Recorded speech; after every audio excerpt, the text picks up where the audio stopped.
What's up, George? What's going on in the House of Craze tonight? In the House of Craze tonight, we are going to be talking to the creative team behind Tales of Nihilism.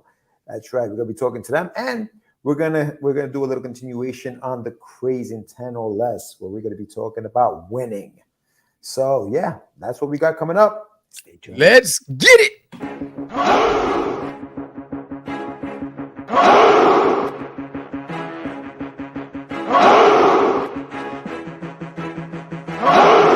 We are the only show for independents all around, giving you a platform to spread your word all over town. Cast the Craze is the place to promote to your fans with the dream of Medina and Sam the Crazy Man. Subscribe to our show and never miss an episode. It's time to get your mans, listen to us on the go. Updated every week, we never miss a day. Join the squad, come on in. It's time to catch the Craze. If you are an independent, catch the Craze. Making moves on your own, catch the Craze. On your grind in the streets, catch the Craze. Join the movement, catch the Craze.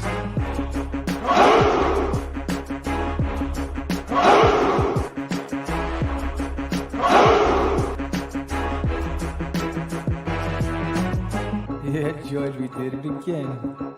Come on now. You know you want to do it. Catch the Craze.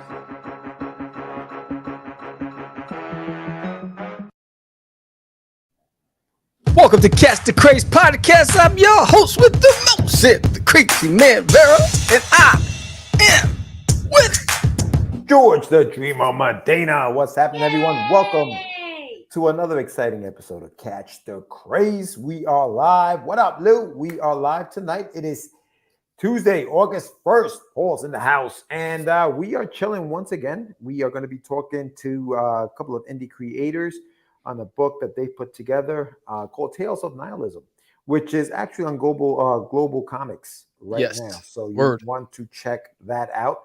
And we're also going to be doing a little Get Your Meds segment tonight, so stay tuned for that. But before we do that, if you haven't done so yet, please subscribe to the channel.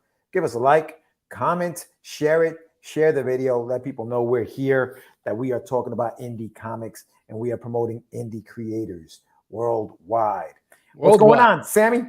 What's going on? What's going on? Let's see. Hold on a second. I got a couple more comments here. Oh, Royals Capoyos in the house. What up, Anibal? Oh, TSY ASAP. Yes. This is the link to the global comics for Tales of Nihilism. All right. So what's going on now? I'm getting ready. In a couple of days, I will be at the Denton Comic Art Expo. That's going to be so dope. Yeah, the Denton Comic Art Expo. So I'll be there this weekend. That'll be fun. And then right after that, the following weekend, I'll be at Collected Comics at Irving. It's a book signing in the mall. They're opening up their newest location. And then you'll see after that, I got College Station Comic Con and then Arlington Comic Fest. So a lot's going on. And not only that, but yo, what's up? There's Nail in My Toilet is on Kickstarter right now, the sign up page. I'm excited about that. Like, you launched? I was like, oh, shoot. Nah, the landing page is up. So if you haven't signed up for the landing page, do so today. It's going to be fun. Issue number 6, I'm really excited about issue number 6. I mean, it takes duty to a whole new level, right? You got a whole cast of new characters. You have Brittany, you have Patrick, you have the janitor. You have No Boo for You, catching ghosts of what we do. You got Agent Doe hot on duty truck. There's a whole lot going on in this, and this really takes off. So it's really the comedy and the mystery goes on to a whole nother level. I'm really excited about this one. So if you haven't done so already, the link is in the chat. Sign up today for issue number 6, which launches October 2nd. We'll be doing it live right here on Cast the Craze. That's going to be fun. Yeah, we got that going on. And then the art contest. If you haven't entered the art contest, I've gotten 4 submissions so far. In order for the contest to be official, to have a winner, I need a minimum of 5 artist submissions. So here, the first 3 was Dan Barlow. He did Enter the Dragon Duty. You got D. Wayne Doherty. He got Runaway Duty. And then Jason Sokes. I don't know how to pronounce that. Seeks. Anyway, I'm killing his last name. But he got Duty in Space, which is pretty dope. And Herman Inside the UFO. And then we got the latest submission yesterday by Arena. And their Instagram is Art Ken Chen. And there's, it looks like it's Poo Poo. but looks pretty dope. I'm really digging it. So far, I got a lot of inquiries, and some pending. There's some pending probably in the chat too, and so it's pretty. I'm still pending on you up, but you'll get it. Yeah, I got you pending. Yeah, so it's exciting. It's exciting to see everybody's take on duty. So again, remember there's 2 more weeks left of the contest. It ends. Last day to submit is the 15th of August, which is pretty dope. So you got till then. And for more information, go to dutiesworld.com, and submit via the website. So when you send your submission, send it to the website and just follow the instructions. You can either do duty or duty in one of the characters. Just, try to capture the essence, have fun, make it funny. And it doesn't matter what medium you choose as long as it's not AI. It's got to be your art. You can't be using any computer generated stuff. Stop acting up. But yeah, so that's what's going on here in the House of Craze. Nothing much, just working, grinding behind the scenes. What's going on with you, bro? I know you just came back from Terrificon. Yeah. No, you just mentioned AI. Philip Russert, who was actually at Terrificon, he posted something up today about Kickstarter is now asking that if you are going to have any AI, that you credit the source or where you got it from or something like that. I guess Good. They're trying to cover there. But the question is, how do you know? How do you know where that's coming from? How do you know where, who to credit? It's AI, it's artificial intelligence. It could have been anybody's art. Word. When you get that information when you do it. But yeah. Oh yeah, I was at Terrificon this weekend with the fellas. Stephen. Oh, look at that. Here we go. August 1st. You're not late. You got 2 weeks, bro. Oh, you extended it. All right, cool. Yeah. August 15th. Nice. So we were out in Connecticut at Mohegan Sun. I was out there with Mr. Arroyo, who's on the program right now in the chat. Yeah. I was out there with Mr. Jonathan Syfax.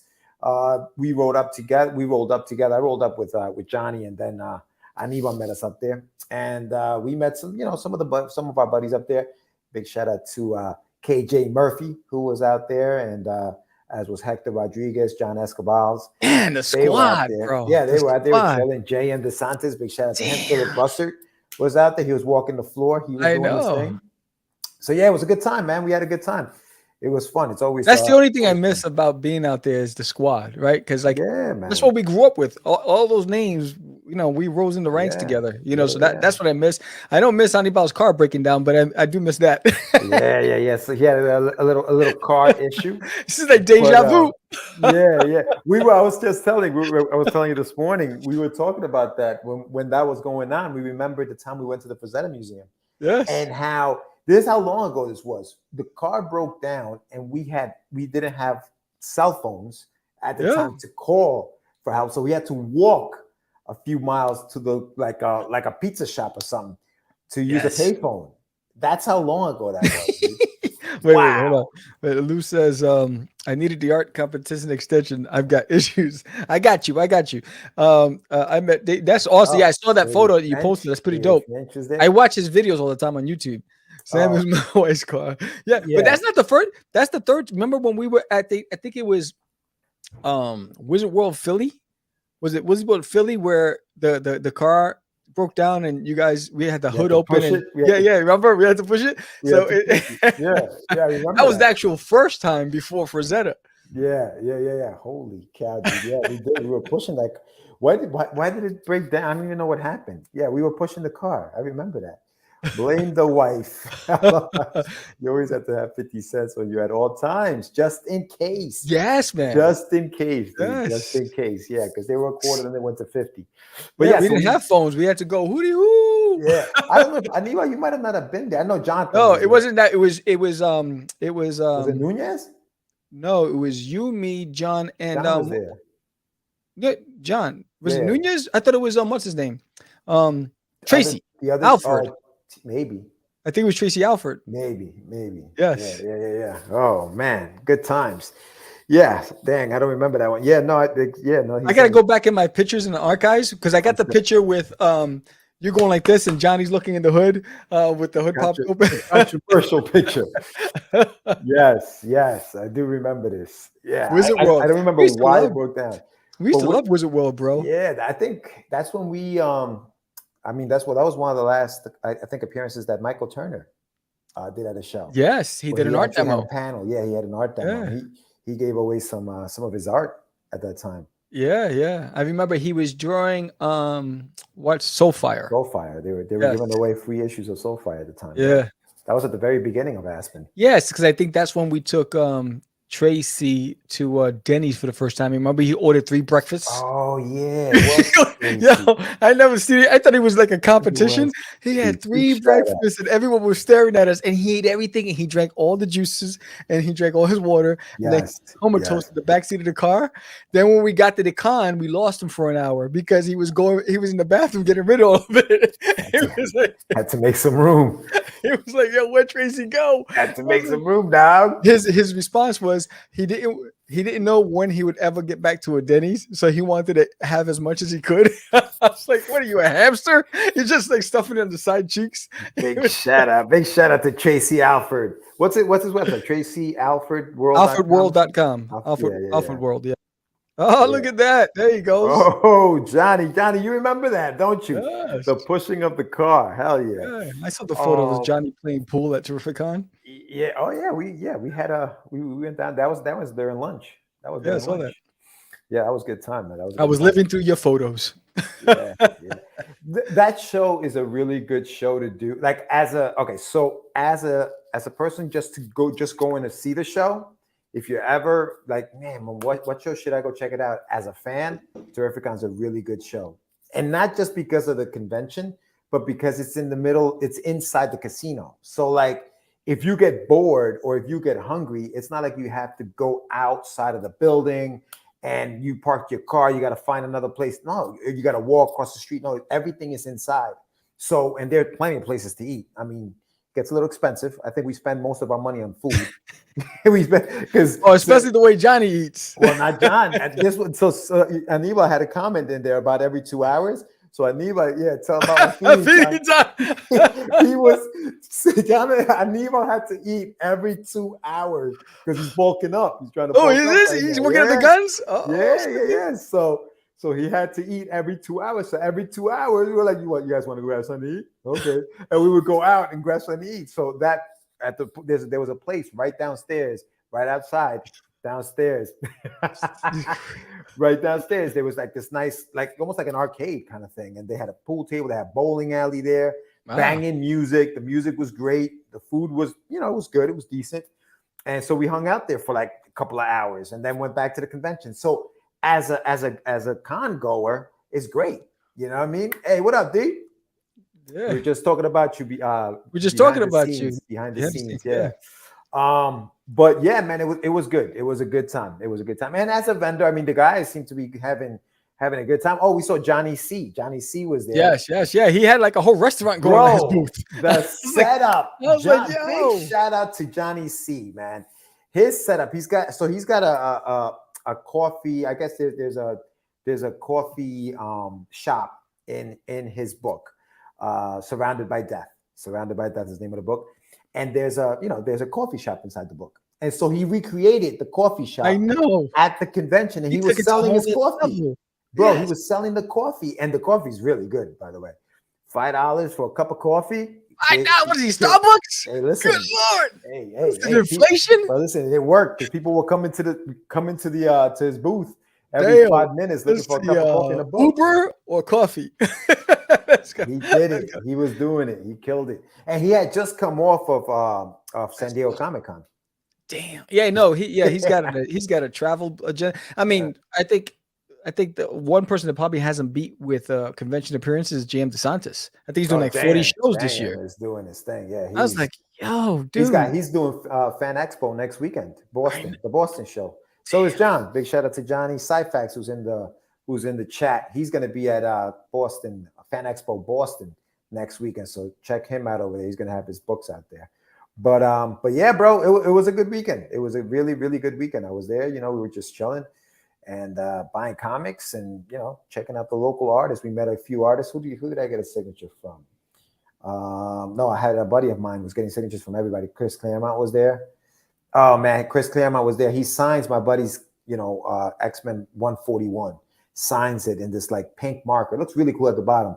My friend forgets that it's not dry yet. when Oh, he no. slides it into Oh. the thing, the whole thing got smeared, bro. He was like, God, now he's gonna have to find another 141. Luckily, so we're going to Baltimore Comic-Con in a couple of months. In September, actually next month, September 8th and 9th, and Chris is going to be there. So I don't know if he's going to be able to get another comic for him to sign, but yeah, dude, he forgot to do the blow it and when I would sign the comics, I would just leave them on the table for a couple of minutes before I actually. Oh, that's horrible. But that's the thing. So he had 5 or 6 books to sign, and there are people behind you. You know what I mean? So you feel a little pressure to try to get out of there as soon as possible. Pepper spray, bro. Pepper spray. Back up. Back up. It's like, this is my time. It's my time. I mean, it wasn't too bad, but it was, the signature got smeared. Yeah, The that signature got sucks. smeared. That So sucks. yeah, so that sucked. But yeah, I was gonna do Baltimore, but I pulled out of it because of Puerto Rico killed my bank. So I was like, I'm not doing it because it's just transporting all that stuff. That's why I'm staying local. I mean, just shipping everything costs so much money, and I was like, nah, forget it. But I wanted to do it because I saw the photo from last year. It's like, yo, I gotta be there. Yeah, no, that's a good show too, man. That's a good show. I know I went there a couple of years ago, and the line was ridiculous. I mean, it was like post-pandemic. Obviously, it was like a year or two after the pandemic. So the lines were still very long because they had to do all the testing and you had to wear masks and all that stuff. So it took a long time to get in. But yeah, it's that's a good show to do. That's a good show to do. Yeah, but before we did that back in the days. Yeah, we did. We were talking about so we were talking about this before we go into the Get Your Message. Yeah, we were talking about this with the guys. I know we did Bethesda. Remember the SPX? We did. You guys did XPX. You didn't do that? No. So you did Baltimore. I did Baltimore Comic-Con. It was a time when they had to open up late. Something happened. I don't know if it was the weather or something happened. So then the promoters got us all McDonald's breakfast. Well, they got us McDonald's sandwiches. Remember, the mayo in the sandwich did something nasty to my stomach. I was like, dude, I remember. I was like, gotta go. It was over. You and your stomach issue. I was like, they got me. And I remember that. But that stood out to us. I was like, yo, the promoters said, they felt bad because they were opening up late. Something happened. I don't know if it was weather. Something happened. And so they just bought everybody breakfast. Oh, it was lunch. It was like McDonald's. Okay, yeah, because Jonathan said that you had. I thought you did Bethesda. Which one was the one Sam had set up? And I don't know, like 5 of them. How many Roach Motels? No. Oh no, Zolocon. Zolocon was the crack house. Yeah. that was crack house. That was horrible. That was the murder. That was the murder hotel. That was the one with the blood on the wall, and it was like stains everywhere. And then we opened up the doors, and a swarm of insects flew in. It was just horrible. It smelled like smoke in there. Like they had Blair Witch Project over there. It was horrible. It was bad. Hey, but that fried chicken. Yo, no, but not only that convention was good, bro. That was a good one. It was I killed it there. I don't even know when Zolocon is now because they move it all the time. It's usually in the winter. It's like usually the towards the middle or end of the winter. Yeah, I think last year was in March. Yeah, no, it was a good one. It was a good one. Anyway, all right. Let's get to business. Let's get to business. Time that we get our meds. Yes, enough reminiscing. Yes, I just gotta find it again. Oh, there it is.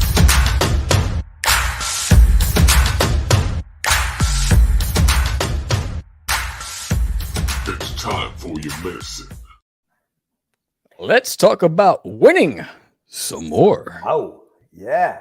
So for those who don't subscribe to the channel, and you should. Yeah, what's up with that? Sammy, what's up with that? What's up? Sammy does a thing called the Craze Intent or Less. That was also where we sold, what was it? The Street Journal what? That was also where we sold Street Journal behind. Is that? Yeah, we were talking about that. Is that where that happened? Because I thought it was in San Diego. That's what I thought. I think that was Baltimore. It was Baltimore? Yeah. Look at you guys. Look at the brain on you guys. Yo, I got the photos. Well, you got photographic evidence. Anyway, so Sam does a thing called the Crazy Intent or Less. And this week on the Crazy Intent or Less, he was talking about winning. Yeah. And what does winning mean to you? Now, winning, and you went into the whole thing, and you guys should watch it. It's a good episode. It's a little 10 quick 10 to 15 minute episode. It's approximately 10 and a half minutes. Yeah, and you were talking about winning. So I figured, you know what? Let's continue the conversation. And for those watching, obviously you guys who are indies, what does winning mean to you? Because I think whereas in sports, which I'm a big fan of, winning is whoever wins the game at the end is victorious, and that is a win. And the person who doesn't is, loses. That's a loss, When it comes to indie creating, I guess there's a different set of rules, and winning is different for everybody. So go ahead, Sam. Go into what your point was, and then we can discuss it a little more. The topic was triggered by a question that I was asked about, because I was talking about some of the challenges and all that stuff, and they were like, if it's so difficult, why do you still do it?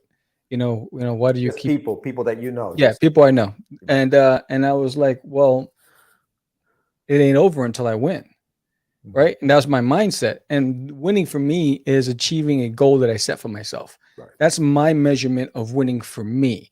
It isn't like it isn't like for me. How I conveyed it was having international distribution for my books, right? And starting domestically and then creating a demand where it can be translated and go global. That's winning for me. And that's in the publishing aspect. And that's what I want to accomplish. I want kids to be able to go and pick up my book at the bookstores, people walking into a comic shop and say, yo, I got to get the next issue of There's Anything on My Toilet, whatever. That for me is winning. That's my measurement. So that's why I keep doing it. That's my motivation. That's my drive. But winning for everybody's going to be different. It's that measuring stick that you set for yourself. It isn't what somebody else is measuring you on. It isn't about their expectation of you. It's about what you want for yourself, and that's the way I look at it. And that's my definition of winning for me. Yeah. I think that winning, it's different. It's different for everybody, and I think it starts. For me personally, it depends. It goes project by project. So right now, obviously, Wonder Duck is a completed project, like very much like you, Sam. I'd love to see that in every bookstore. I'd love to, have people read it like crazy. I'd love to see a cartoon out of it, right? If I accomplish that, that's winning. Not doing that right away doesn't mean losing. It just means I haven't won yet, right? So it's Right. a work in progress. Right now, and big shout out to Hades who's watching. I don't know if he's still watching, but he's got Ace of Imagination. He's got a platform called He's killing it. Yeah, anyoneworld.com. Yeah. Russ537 right now is on that platform digitally. You guys can pick up the book there. That was a win for me because more eyes are being put on that book. That is Russ5377. That's a win for me. I'm currently writing another book that I just finished the script on that book. I finished that script. It was a goal I set. That's a win for me. So everything you do, every milestone you hit, you got to look at that as a win. Because if you don't, you're gonna beat yourself up. You're gonna feel like you're a loser, and you're not. We just have to understand that this joint takes time. This isn't an overnight thing. You hear about overnight, sensations and things like that. Those people probably were grinding for a while before anything happened. You know what I'm saying? Yeah. Winning flashbacks. So what is losing? I'm still up. There you go, Hades. That's an easy answer for me. Being true to my voice and stories unapologetically with bravery and doing what I love with people I love and making a peaceful, comfortable, and or wealthy financial life doing it. That's winning for Johnny. Yeah. So what? Oh, everybody winning for me.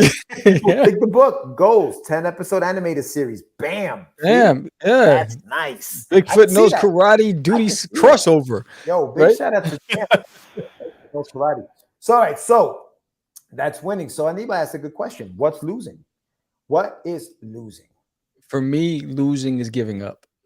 Yeah. That's it.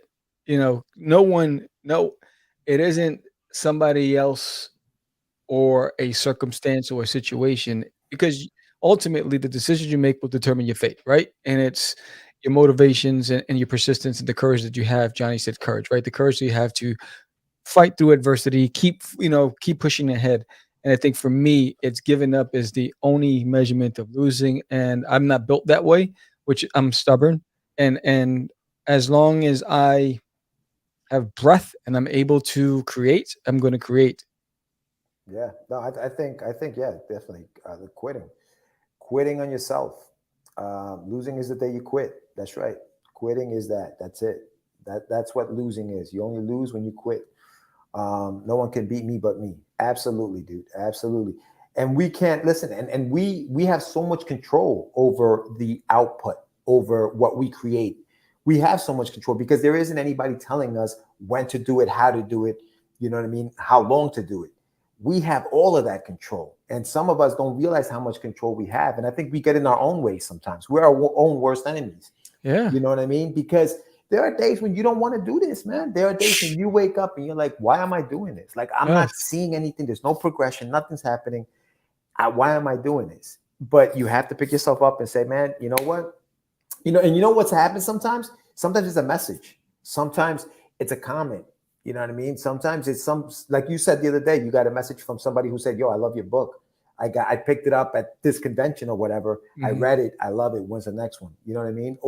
And Dan's right now, much like you are, Dan is doing he has a competition right now, a contest, an art contest. I'm sure getting some of those submissions in the morning is motivation to get up and keep doing it. We were talking with the guys about, about creating and what we have to do. And it is. And I think it helps when there are things like this, where there are shows like this, where you have people around you that are creative, that you can kind of talk shop with, what I mean? That you can kind of like just shoot ideas back and forth. It's like going to a gym with a buddy who likes to work out. Yeah. You guys do the same thing and you guys motivate each other. I'll be honest with you right now. I mean, even like with anything, like when I see Paul, how aggressive he is on social media, right? That's inspiring, right? When I see Dan Price on social media, when I saw him pull out that belt, right? I was like, oh, that was sick. When I saw what's his name? We were just talking about him with the coffee. I saw Johnny C. I saw his booth set up. I was like, yo, he took it to a whole nother level. That inspires me. So for me, it's like I look to what's happening around me to get inspiration. I was telling you, I was stuck the other day. I didn't have anything to draw. I wanted to draw, but I had brain fart. And then I just saw Dan post on social media, and then I was like, oh, I'm going to draw Bigfoot and Duty. Right? It just came out of the blue. And I think you're always going to have those moments of doubt. You're always going to have those moments of uncertainty. I mean, I had that when I was in Puerto Rico Comic Con. I'm sitting there, everything's going against me, nothing's working, and I muscled through it. And I still have people today who still follow me on social media, buy my books, connect with me from being there. Mm-hmm. You know what I mean? So I think, but that was my motivation, right? That got me out of the funk. Yeah. You know what I'm saying? Because you're always going to get into a funk. We're always going to doubt ourselves because you get the people around you saying, yo, how much money are you invested in that stuff? When are you going to get a return on your investment? Why are you wasting your time? Look at all the hours that you're putting into it. You're not making any money off of it. What are you doing? What are you doing? What are you doing? What are you doing? Right? And you're like, shut up. Right? And you just want to focus on what you want to do. And I think you just got to drown out the noise, go into that think tank and just grind. Yeah, man. And just keep doing your thing. Sam, you get to wear the belt next time I see you. Thanks, brother. Oh, that's good stuff. That was a great piece of art. Thank you, Lou. Thank you. It was I mean, listen, that's what it is. There's so many negatives, there's so many things that can deter you from your goal, that you got to kind of focus and catch the little wins, man. Little wins at a time. Regroup, rethinking a few bits, and did just that. Yeah, I mean, I was talking to Hades about a show he went to this weekend, and it was a complete, mess. And that's gonna happen. There are gonna be shows, dude, where you're like, yo, what the hell am I doing, dude? Like, what is going on? So we are gonna have those, but we got to focus on the small goals, those little wins, man. Yeah, last year in Texas, I did a few shows that I didn't repeat this year, right? Because I was like, that's not my venue. I'm not gonna go and invest to we have the same result, right? And I found some venues that I did really well, which is the one I'm doing this weekend, right? And not only that, they're promoting my appearance on social media. Not only that, they gave me a prime location, a bigger space because of my appearance last year, right? And so those are the shows that are most important. So that validates, you know what I'm saying? When you have a convention promoter appreciate what you do and go out of their way to help you and create some buzz around you, that's freaking amazing. Those are the shows you invest in. You know what I mean? Those are the shows. Yeah. I mean, the whole point of going on these shows and going and just walking the floor for me is just to see, is this worth doing next year? Is it worth the $400, the $350, the $250, whatever it is, $285? Yeah. The tables are expensive. They're not cheap. So is it worth sitting, doing it next year? So a lot of it is that. It's just like a little recon. Hopefully, I see something I like. I book a table and I see the same results that I watched as I walked around the year after. But you don't know. It's a gamble, right? You never know. And I think that it's cyclical. I mean, for me, I'd Yeah. rather do smaller shows where it's not dominated by, and no, I love you guys cosplayers, but it's not dominated by cosplay and celebrities. That's really artist focused and independent focused.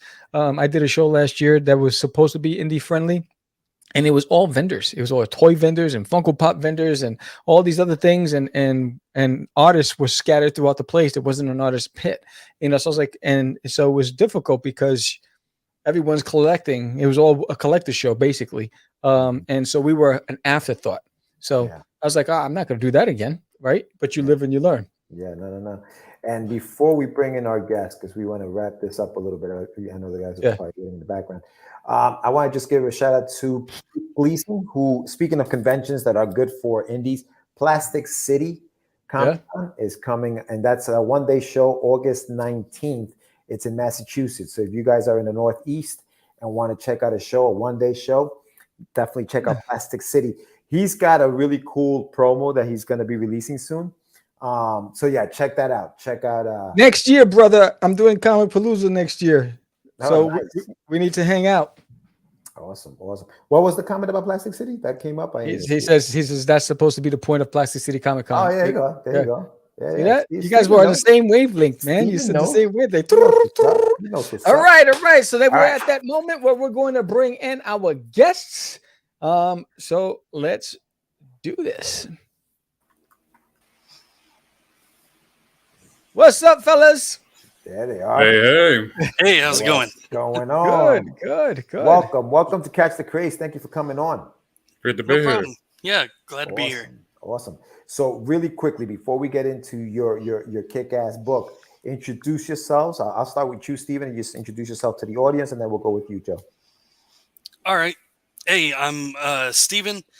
I was born in Dallas, Texas. So, it's always like my dad told me. He's like, son, it's not that you have to root for the Cowboys. You get to root for the Cowboys.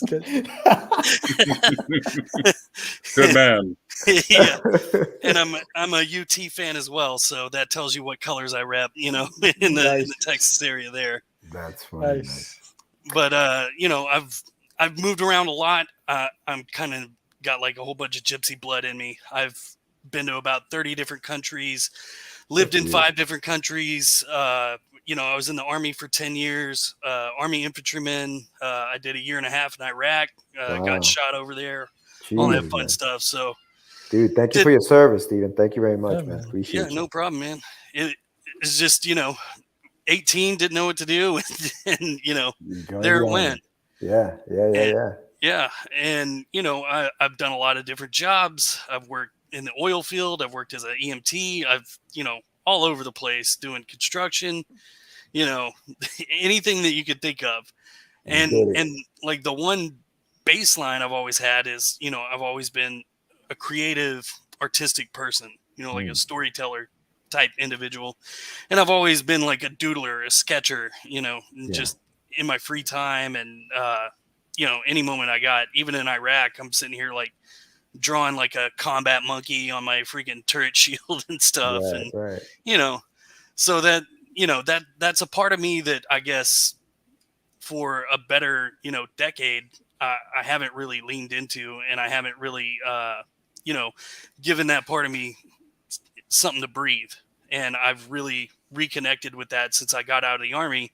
I hit my 10 years. I had like injured myself, done like 30 different parachute jumps, had a few concussions, and tore my ACL. So I was like, yeah, I can't keep up anymore. I've hit my 10-year mark. It's like, do I keep doing this or get out? And I decided, hey, it's time to cut ties. And then from there, you have that existential crisis of like, well, what do I do now? Right. And though, yeah, I do have a day job and whatnot, but that creative part of me just really hadn't been fed in so long. And it's like I just sat down one day, started watching Bob Ross videos again, and like painting and stuff. Good old Bob. And it just all came flooding back. And it's like, hey, this is what you used to do all the time. And it was like, okay, well, let's get back into this and see where it goes. Good stuff, brother. Good stuff. And what about you, Joe? Just introduce yourself. Yo, man, fucking Midwest Indiana. Just pretty much from childhood bohemian, pretty much doing what I want to do. It's like I hate being introduced after Russell because fucking war hero wannabe over there. And I'm just like this hippie over here, just fucking like. I mean, I didn't even grow up with comics around myself. Shockingly, like my hometown didn't have them. I was all cartoons and video games, But after like college and everything, just like, who am I? What am I doing here? Right. These parties aren't really doing it anymore. I was like, I want to fucking really do something, And that's actually how I met Russell. I was just doing a call out online, and he's like, I want to make something cool. It's like, good, because I don't want to pay these other assholes bills. Let's just do something together. So the Tales of Nihilism is that your brainchild? That is your. I am the script writer and letterer. It is actually the project itself is both of ours. We've presently been doing Russell's brainchild, the Ballad of Philip Kirshner, but Cool, all those comic strips, I wrote every single one of those. Gotcha. Yeah, no, we're going to talk a little bit about that, but yeah, very interesting backgrounds. And hey, listen, Joe, you're selling yourself a little short there. I'm sure there are plenty of things going on in your neck of the woods. Especially you talk about there were no comic book shops, and you were all about the cartoons. That was me too, dude. Like I didn't start reading comics till I was like maybe a teenager. You know what I'm saying? So it wasn't like I grew up with them, but you fall in love with this stuff, and now you just want to tell your own stories. It was pretty great. I mean, I was studying game design in college, and it's just like I don't like this because like you got to be a programmer, even though they say otherwise. Right. We went to the Ohio GDEX, and it was at a massive convention hall that had its own comic book shop. And they're like, "Hey Joe, you want to check out the comic book shop?" I'm like, "Sure, why not?" And I was like, "What the fuck is this place? This is amazing." And I've been a different person ever since. That's all it does. It just takes that one little thing, right? Oh man! But so Steve, let's talk to you a little bit about your art background. Did you go to school for art, or is this something that you kind of just learned on your own? Absolutely no art schooling whatsoever. So the closest thing I have to art education was, I think, 4th or 5th grade, I picked up Stan Lee's How to Draw Superheroes and read it from front to back and copied every single thing in there I possibly could. Did it help? Did it help you? Did you feel like, yeah? Absolutely. Like, before then, I guess growing up, I was born in 85. So I'm in that era of like, they joke like, "Hey man, you're the iPhone or the iPad generation." And I'm like, man, I had gone to Iraq before the iPhone even came out. So I don't know what they're talking about. I grew up and it was like, hey, you can play checkers or jacks, and here's some paper. Your parents will throw some paper at you and be like, just go draw something, get out of my face. And I doodle and draw and just kind of do like shapes and all of that. And I definitely read comics, everything that I could get my hands on, Garfield, and then Marvel, DC, Superman, Spider-Man, all those. And it was just like when I picked up that book, all of a sudden it was like, hey, this is how you can actually like take what's in your brain, put it down here. Here's like basics on how to do form, function, light, shadow, just these small things. And that was enough to be like, oh, okay, now I'm drawing and like, this looks like a person. Oh, okay. And then just like start going from there. Yeah. Nice. What about you, Joe? Same question. Any formal, writing classes, creative writing courses, anything like that you took growing up? The closest thing was at the end of college, basically, like game design, 3D animation, 2D animation. It's just like, no. It's like, I can't think like this. I can't think, it's like, there's too much, like, got to spend 10,000 hours on one drawing. It's like, I want the scene to move and all this. And like, it's just me and some friends were just hanging out and they're like, hey Joe, what if you just like wrote it all down? It's like, well, I've been doing that since high school. I never really thought about that. So like, it's like, it's too late to switch your major, Joe, but add on a minor. It's like, sure. And it's like, the 3 script writing classes teach you the same thing, but it's like, you get really good at that same thing. That's awesome. And is that how you guys kind of, okay, you linked up and you decided to write this book? how are your scripts written so that Steve can draw them? Are they done like, you talk about the Marvel way, the DC way, and the Marvel way being, hey, this is what's happening on this page, draw it, or do you break it down into panels like the DC way does, where it's like panel 1, panel 2, panel 3, and things like that? I made my own format actually. Like I learned the comic book thing. It was I think it was Comic Experience that had a template. I saw like Stan Lee's like Fantastic Four #1 used the same format. I was like, this format feels good, but then you read it and it doesn't feel good anymore. So I came up with, you just have 2 bulleted lists side by side, and it's like each one says each panel. So it actually looks like what the page would look like, left page, right page, and all that. If this is a spread page, you merge them together. And that's essentially just like how I'm able to dictate how the scene should work. So like when you turn the page, big explosion or something like that. Right. Otherwise, I know like I need room for dialogue here. Oh, I have room over there, so I'll just move the panels around. Interesting. And so does that work for you, Stephen? Like, is that something that you kind of like, you look at the script and you're like, oh, okay, this works for me? Oh yeah, and he's really good about keeping things really open. So we'll start going into things, and we started from like the most broad outline possible for the entire story, and just like as we started doing issues and getting down into things with the nitty gritty, then you start refining it, and after probably about 2 or 3 issues doing it, we're almost on the same like mindset when it's like, okay, hey, this is where this is going. I need you to write a scene for this. This is the concept for it. And then he's just like takes it there and bam, has it all in there nice. I'm like, hey, I need you to draw 2 more panels so that this transformation sequence makes sense, Yeah. And he's like, no problem. And it's like, dude, this is better than I thought it would be. That's cool, man. That's cool. I like when it works out like that. So tell us a little bit about Tales of Nihilism. Like, where did it come from? Like the idea, what is it? What is it about? Like people who are watching, it's like, well, okay, well, what do you guys do?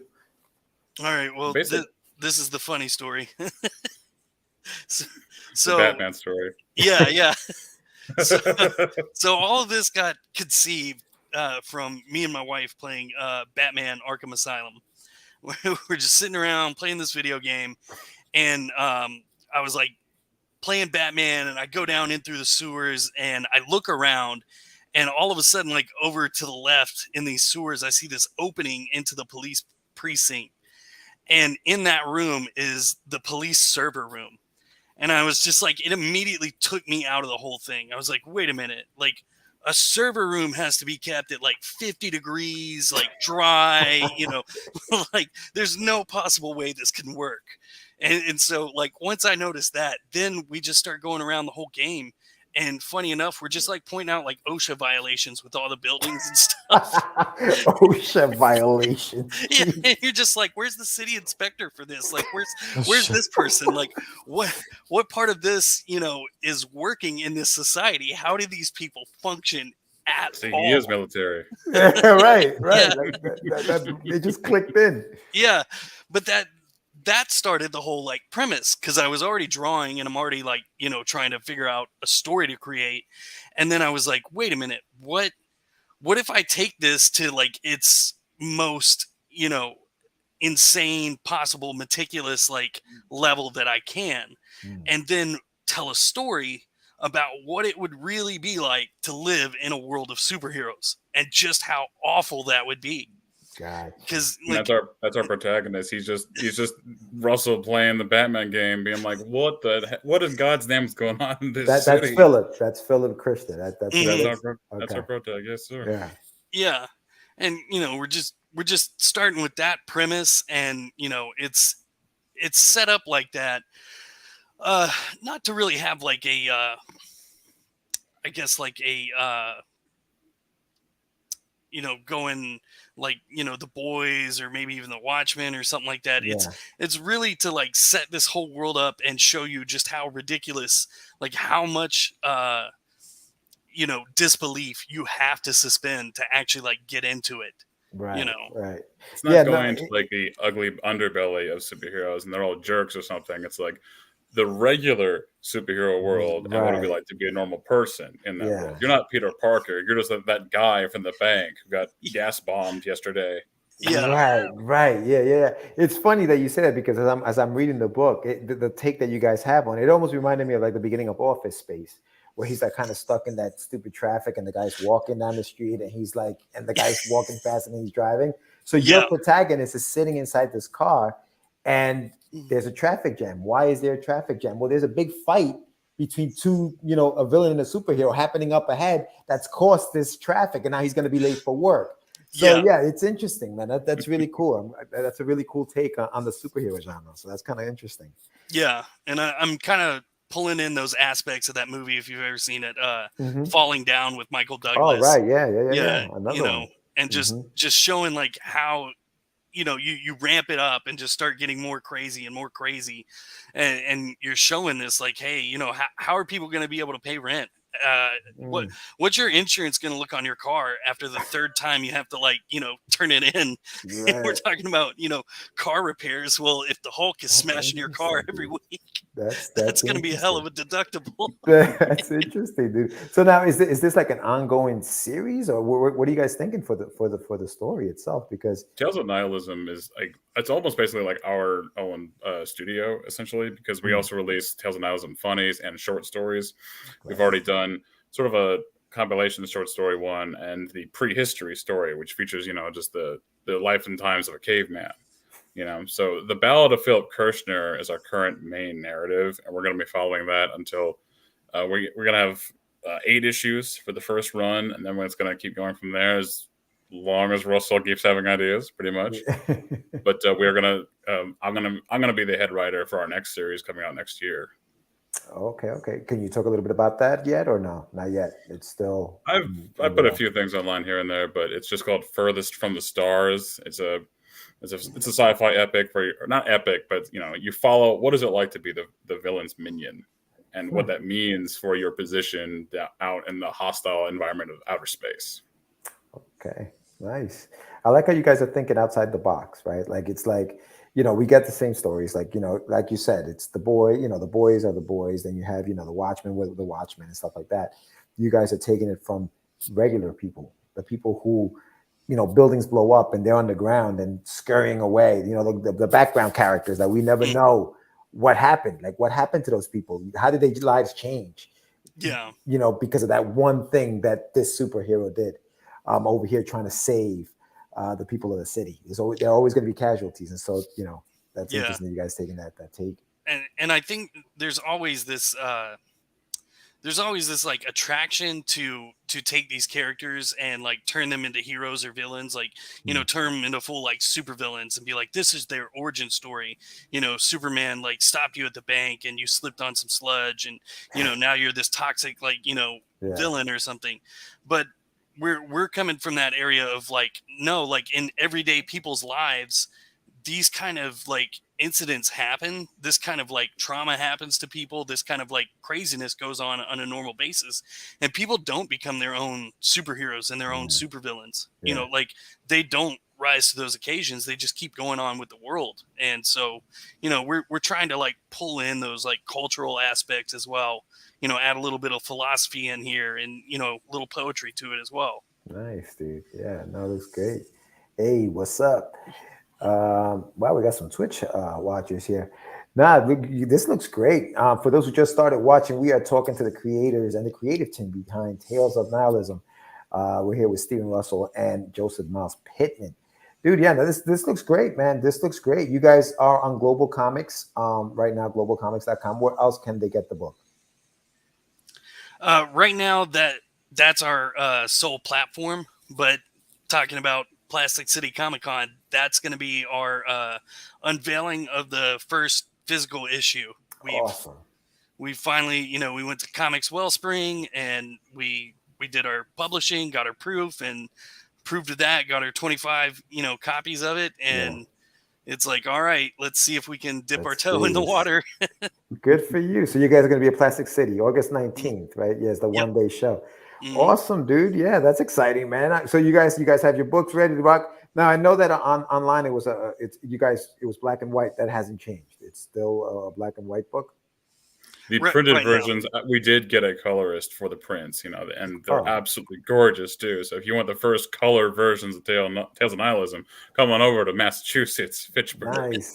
Yeah. All right. Cool. Holy cow. All right. So you guys are really you're doing it big, man. You're doing it big. You're going in. All right. How many pages is the comic? I know that online is 28. Is that the count on the physical?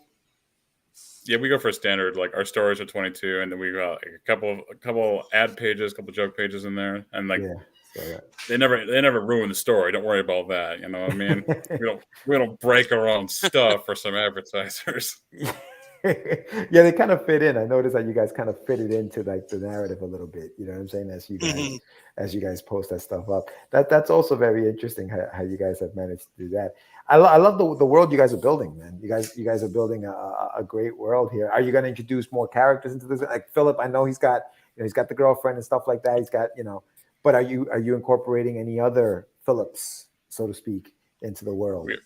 We are going to expand shortly with another short story. Steven, you want to talk a little bit about Steel Stalwart at all? Yeah, that's actually the after the convention, we're taking a break, this month from our releases, and that was supposed to be our next short story release, and but it'll be in September, and so that again, it's another one of those, like I'm just puttering around on Facebook, reading stuff, and somebody was like, "Hey, like you should tell a story. Somebody should draw a story or tell something about Superman, but if Superman was being targeted by the CIA, but not because he's Superman, but because he's a really good reporter and he keeps like uncovering government secrets." And then they can't understand, like, why can't we assassinate this reporter? How does he keep surviving? How does Maggie keep getting away? And I was like, that's right in this vein, this alley that we're moving in. And I was like, okay, I'll do that. Cool, man. Awesome. The ideas don't stop. They don't stop. You guys are doing your thing. So you guys are going to be at Plastic City Comic Con this year. That's August 19th. It's a one-day show. You guys want to check them out. You guys have to go check out the book. You guys are going to have prints. I mean, you guys are going to have, it's a limited print run. So, hopefully you guys sell out. You know what I mean? Hopefully you guys come home empty. And then now let me ask you a question. If you do sell out, are you reprinting? Are you doing another print run, or you kind of like, hey, that's all we're doing right now? Right now it's kind of like a test run, see what we're doing. I'm hoping that, the product that we have maybe can like attract some, better known like publishers and things like that, and talk to them, because we didn't just get this product, draw it and send it to the publisher. Like we solicited advertisements. I reached out to the veteran community. I got, some small business to support us and do stuff like that. So I'm trying to show that, hey, like we've got like, some serious marketing and business chops as well going with this. And maybe, that kind of puts a little bait on the hook, like, hey, Yeah, no, good idea, man. That's smart. Yeah, we can't forget that it's still a business. You know what I mean? We're creators and we love to do this, but at the end of the day, it's still a business. If you want to sell your comics, you boys were talking about winning earlier. It's like we want to take Tales as far as it can go. Absolutely. So we got to make sure we're doing what we're doing and doing it smart.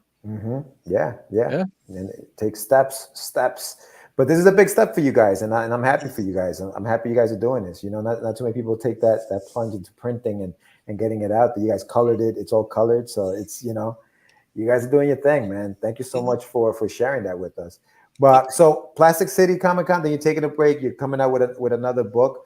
Do you guys have a website, or how do people get in contact with you as far as like if they wanted to maybe find out more about?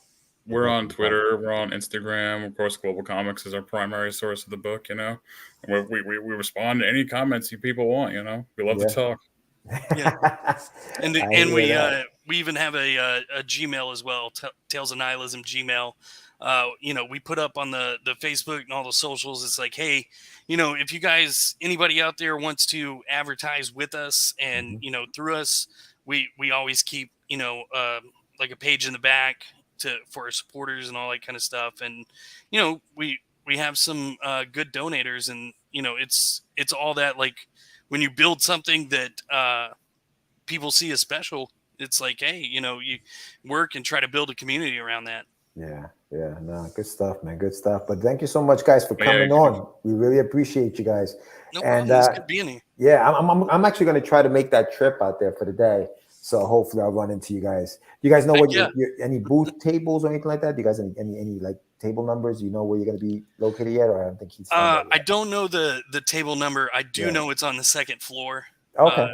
You know, there's a lot of vendors out. They've been running that con, I think, Yeah. for 5 or 6 years. Yeah, And, you know, yeah. they had to take off for COVID. Mhm. But it truly is in that vein of what they were talking about. They wanted, you know, independent artists, creators. They didn't want all these like cosplayers and merchandisers to come in and, you know, you have to spend all the money for the autographs and Right. the toys, and Right. then nothing goes to the artist, you know, Yeah. by yeah. the time they You get, reach you get a straight line to us, so find that elevator, get to that second floor. You know? yeah. Yeah, not for sure. Yeah, no. Keith is a good guy, man. He's an indie creator as well, so he knows the struggle, so he understands Yeah. what we need to do. So, but thank you guys for coming on. We really appreciate you, and yeah, hopefully I'll run into you guys. Heck yeah. Right out there. If you show up, you buy a comic, I'll got definitely you. give you a signed copy, man. There you go. There you go. There you go. All right. Thanks, guys. Thank you guys. And I'll make sure to blow on it so it doesn't smear. Yeah, please. Yes. I don't want that happening. Thanks, guys. Have a good night, guys. Thank you. All right.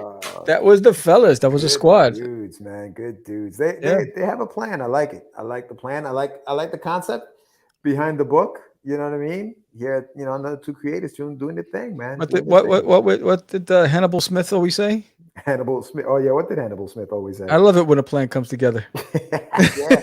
And these guys are doing it, man. Like you know how hard it is to find somebody that you can work with that way, and you know what I mean, and stay together and do as Word. much as they're I doing. mean, so think far. about if you think about before the AT. There you go. The AT. Dun, dun, dun, dun, dun, dun. They see you got it. You know it.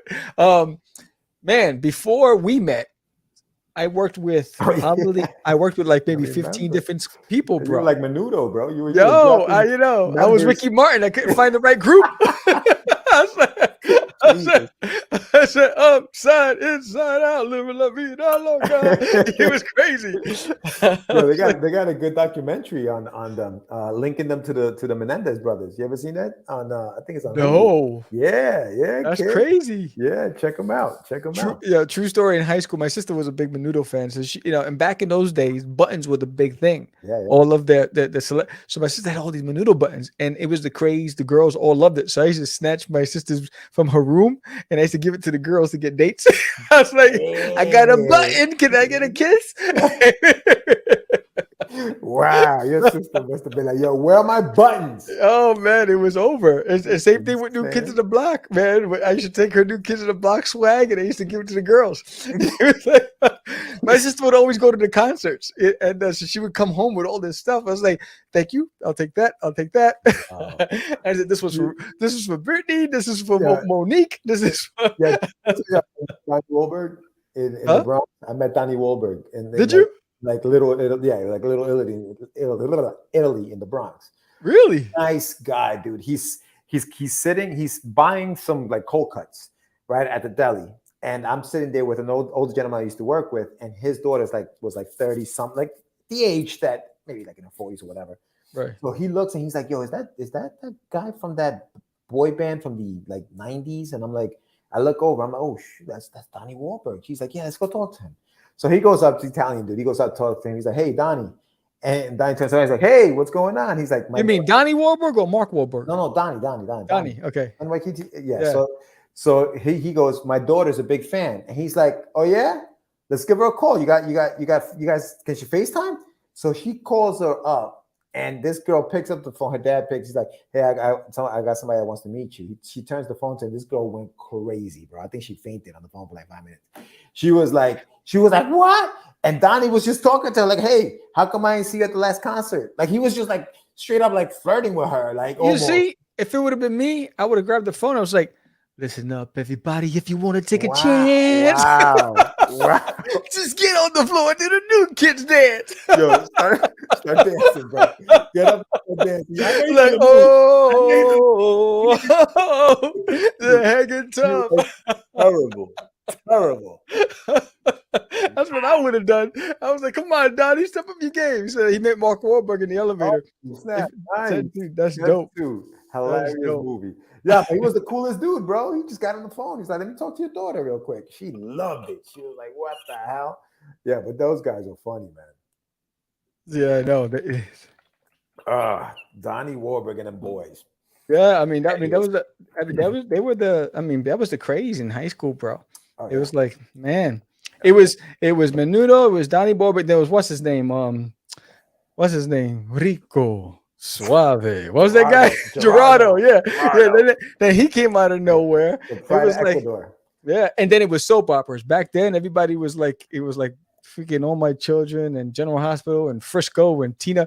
So you had to get up on the soap operas to get at the table where the girls are all talking about their favorite characters. So then when I was able to talk about soap operas, I was in. I was like, yeah. You know you did that just because you liked it. Stop. You did that they felt them good vibrations. That's right. That's right. Yo, it's about that time to break forth the rhythm of the rhyme. Yeah, that's right. That's right. Marky Mark and the Funky Bunch. Don't start the jukebox. Oh, hell no. We ain't got time for that. Yo, we got a show next week or what?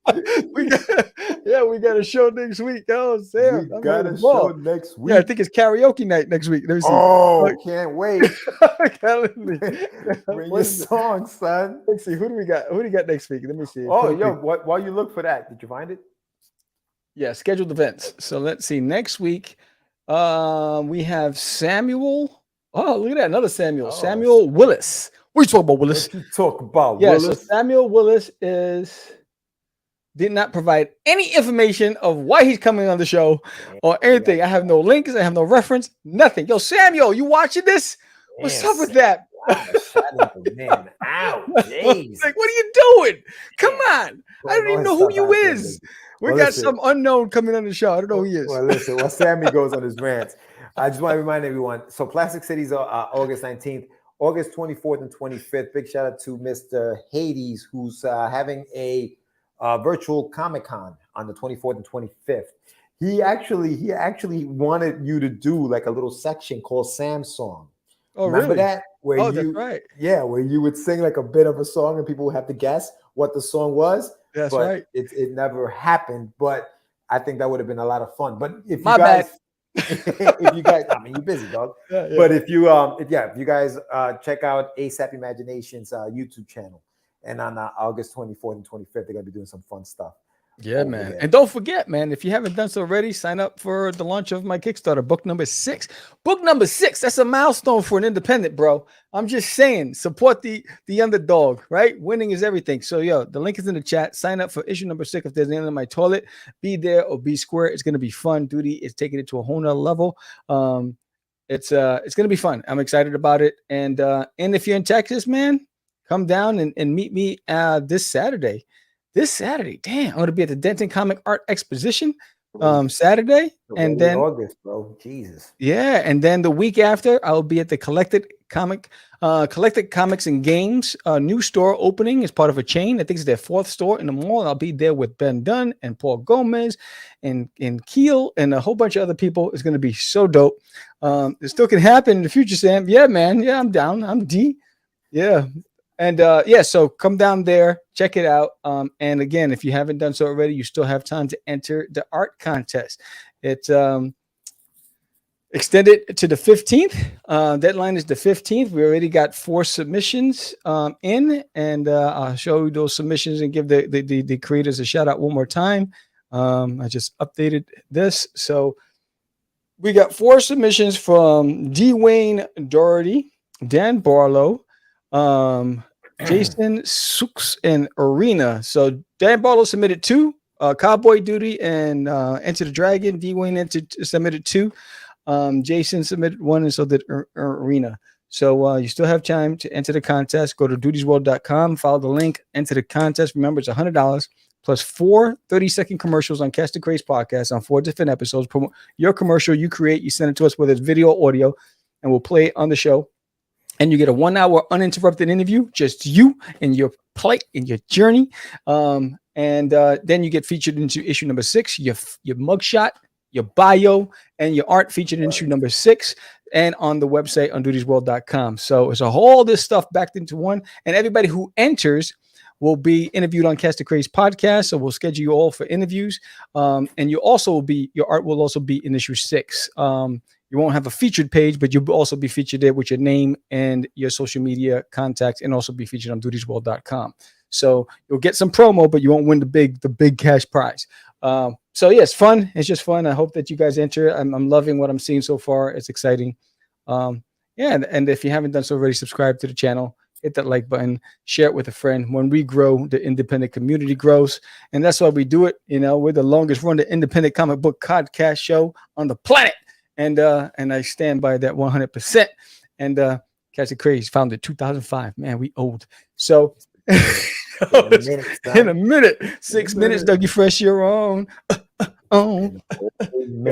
It's been a while. Yeah, that's right. That's right. Yeah, and don't man. forget to check out anyoneworld.com and pick up your digital copy of Russ 5377 #1. Or you can go to my website, getyourmeds.com. You can get it there as well. But yeah, check that out. Issues 1 and 2 are out right now. Issue 3 comes out this month.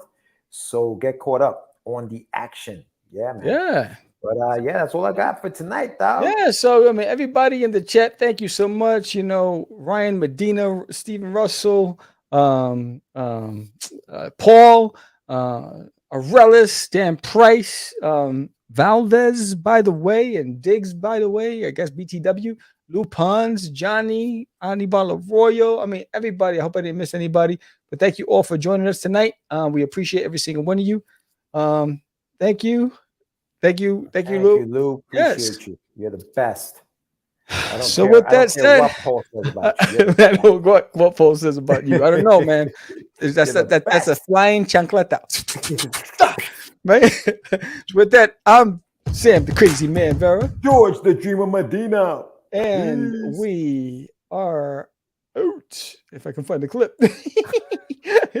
Technical difficulties. Peace out, baby. It's just easy. It's not. Crazy. Acquiesce. No, I was talking about my friend Acquiesce. I met him. Say my name. Say my name. Right? This is what you were thinking? Oh, He described me. He said, I'm the You're Catch the Craze. You're listening to Catch the Craze. You're listening to Catch the Craze. To Catch the Craze. You are listening to Catch the Craze on Catch the Craze. You're listening to Catch the Craze. Candy girl.